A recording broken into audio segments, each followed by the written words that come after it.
રાજ્યના દરિયા કિનારાના પ્રવાસન સ્થળો વિવિધ બીચોના વિકાસ માટે રાજ્ય સરકાર સક્રિયપણે પ્રયાસ કરી રહી છે, જેના ભાગરૂપે ગુજરાત પ્રવાસ નિગમ અને સુરત જિલ્લા વહીવટીતંત્ર દ્વારા આગામી 9થી 11 જાન્યુઆરી દરમિયાન સુરત નજીક આવેલા સુવાલીના દરિયા કિનારે ત્રિદિવસીય સુવાલી બીચ ફેસ્ટિવલ 2026 યોજાશે। बीच फेस्टिवल ने तारीख 9 मीए सांजे 5 वागे नायब मुख्यमंत्री हर्ष संघवी और केन्द्रीय जलशक्ति मंत्री CR पाटील हस्ते खुल्लो मूकवामां आवशे एम 84 धारासभ्य संदीपभाई देसाईए सर्किट हाउस खाते योजायेली प्रेस कॉन्फरन्स ने संबोधता जणाव्युं हतुं। धारासभ्य संदीपभाई देसाईए जणाव्युं हतुं के मुख्यमंत्री भूपेन्द्रभाई पटेल तथा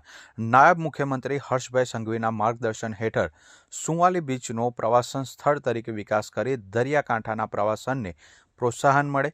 स्थानिक स्तरे रोजगारीनुं सर्जन थाय तथा प्रवासी अने सहेलाणीओ मोटी संख्यामां दरिया किनारानी मौज माणे, वेचाण स्टॉल धारकोने तथा स्थानिकोने रोजीरोटी मळी रहे ते माटे राज्य सरकार तथा जिल्ला तालुका वहीवटीतंत्रए बीच फेस्टिवलनुं आयोजन कर्युं छे, जेमां नाणामंत्री कनुभाई देसाई, प्रवासन राज्यमंत्री डॉक्टर जयरामभाई गामित, सांसद मुकेश दलाल, मेयर दक्षेशभाई मावाणी, धारासभ्यो सहितना पदाधिकारीओ उपस्थित रहेशे। छेल्ला 3 वर्ष दरमियान सुवालीना विकास माटे करवामां आवेला विकास कामोनी विगतो आपता कह्युं के वर्ष 2013 वर्षमां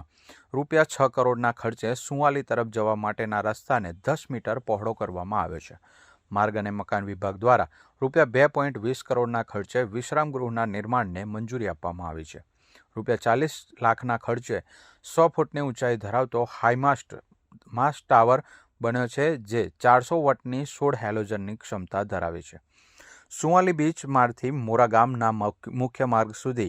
AMNS इंडियानी CSR फंड अंतर्गत 350 सोलर लाइटों તેમજ સુરક્ષા માટે ₹30 લાખના ખર્ચે સુવાલી બીચ વોચ ટાવર અને સુવાલી બીચ પોલીસ ચોકી ઊભી કરવામાં આવી હોવાનું તેમણે જણાવ્યું હતું। 9, 10, 11 જાન્યુઆરી સુવાલી બીચ ખાતે ત્રીજો બીચ ફેસ્ટિવલ યોજાવા જઈ રહ્યો છે। એમાં આ વખતે ખાસ કરીને ઓસ્માન મીર, આમિર મીર, ભૂમિ ત્રિવેદી, સાંત્વના ત્રિવેદી એમના જે મનોરંજનનો જે કાર્યક્રમ છે એ યોજવાનો છે અને એની સાથે સાથે આ વખતે ખાસ કરીને બીચ ઉપર જે બધી રમતો છે, ઘોડે સવારી, ઊંટ સવારી, રમતગમત વિભાગ દ્વારા જે બધા બીચ પર વોલીબોલ સ્પર્ધા, ફૂટબોલ, અલગ અલગ બધી ગેમો પણ થવાની છે અને ખાસ કરીને આપણા કેન્દ્રીય જળશક્તિ મંત્રી CR પાટીલ સાહેબ, નાયબ મુખ્યમંત્રી હર્ષ સંઘવીજી, અન્ય મંત્રીમંડળના સભ્યો, સાંસદ શ્રી, ધારાસભ્યની હાજરીમાં શુક્રવારે 5:30 કલાકે આ બીચ ફેસ્ટિવલ ખુલ્લો મૂકવા જઈ રહ્યા છે। ત્યારે સુરત શહેરના જનતાને મારી અપીલ છે કે આપણે 3 દિવસ આ બીચ ફેસ્ટિવલ પર અમારું આમંત્રણ છે। આભાર।